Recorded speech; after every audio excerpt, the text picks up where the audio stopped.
Sick of playing Fortnite and Apex Legends and you want to play something meaningful? What are 5 of the greatest video games of all time that you should play before you die? Okay, maybe not the greatest of all time, but they're pretty fun.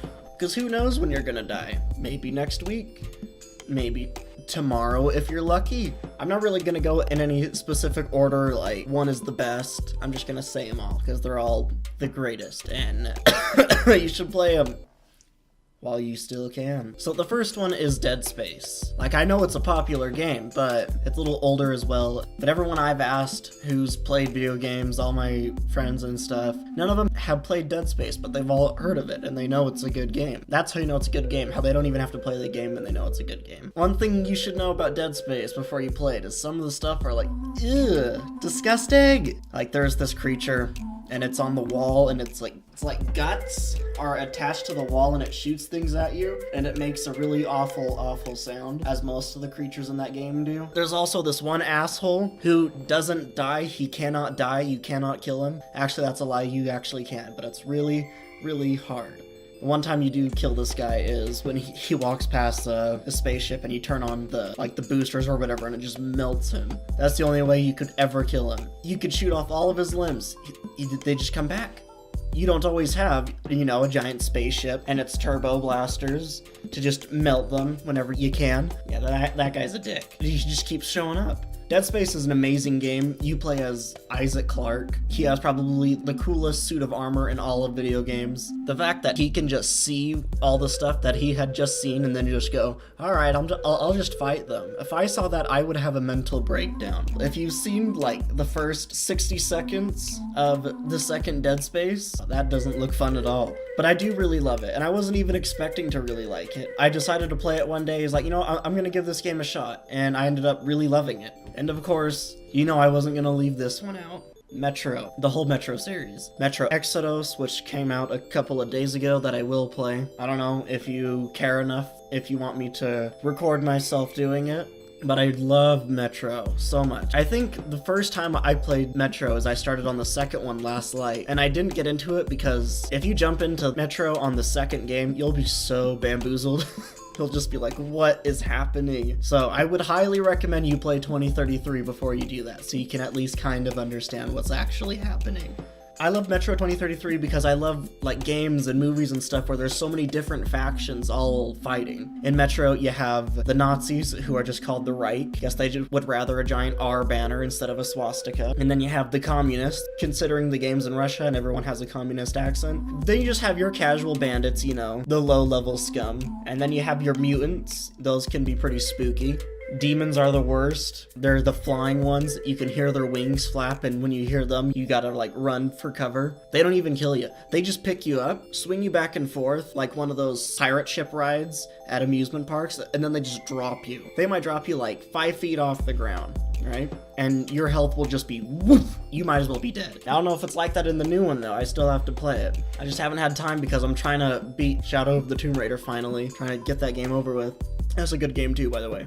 This is a more popular game. I didn't want to fill this list entirely with super popular games because then everyone would have already played them, but I think this is for a lot of younger people who were maybe too young or just didn't care at the time. I'm talking about the first Red Dead Redemption. It took me a second to get into it too, but there's something in the water over for the writers at Rockstar Games where they just make some of the greatest stories I've ever been through. A lot of people say Red Dead 2's too slow, they can't get into it, which I guess it's just not a game for you then, because Red Dead's all about the story, and it's all about exploring the world, becoming that character, and that's what I love so much about it. If you've never played the first Red Dead, whether you're old or young, I really think you should play it. It might not look nearly as nice as the second Red Dead, but the story's just as good, I promise. Number 4. Is probably a game that I don't think too many people have heard of, and it's called the Turing Test. The Turing Test, developed by Alan Turing in 1950, is a test of the machine's ability to exhibit intelligent behavior equivalent to or indistinguishable from that of a human. It is a puzzle game. The whole thing's a puzzle game.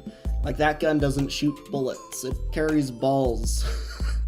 different colored orbs activate certain color things. You have to use your noodle to get through this game. I ain't gonna lie, I had to use Google sometimes because it just got really confusing. See, like this.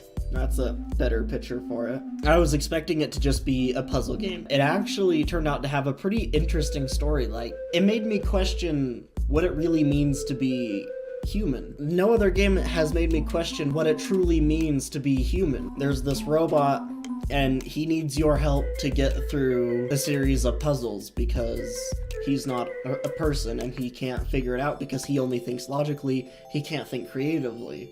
They're not on Earth, they're somewhere so far away from Earth, completely different planet. They found this life on like this plant or something that made it so people would never die. It made it so they could never die because they were infected with it and now they could never die. And they were like, well, we have to bring this back to Earth. We could make it so death never happens ever again. Like, that sounds great and all, but that does have cons to it. The robot says, I wish I remembered his name because I have to keep calling him the robot. He says overpopulation would be catastrophic. Death sucks. It's one of the hardest things to go through in life, but I think it's there for a reason. Because like, if no one ever died, that would be insane of how many people there would be. He names off of a bunch of other reasons that I can't remember. You just have to play it. I can't remember everything very well.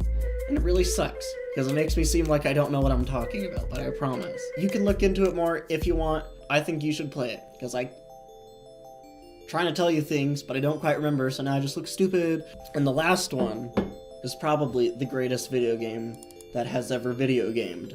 Star Wars Episode 3, Revenge of the Sith. But the video game for like the original Xbox and PS2, you may think, what's the greatest thing about that game? Is it playing as Anakin and murdering tons of teenager Jedi? Or is it the graphics? It like tells Revenge of the Sith like kind of the same way the movie does, but some of the lines are different. The best part about it is they're not even voiced by Ewan McGregor or Hayden Christensen. It's just people that kind of sound like them.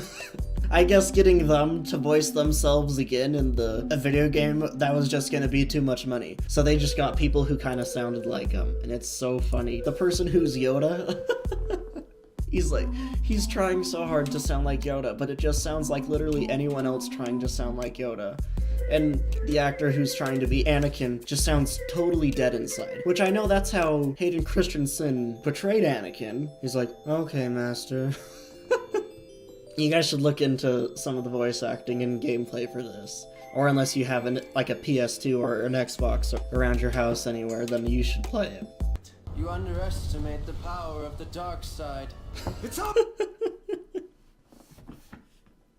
Maybe you don't think this is that funny, but to me this is hilarious. Anakin, please, come back to the light. Face up to what you've done. Face up to what you've done, you naughty boy. They just got some other black guy to be Mace Windu. Way to go. Look at his face.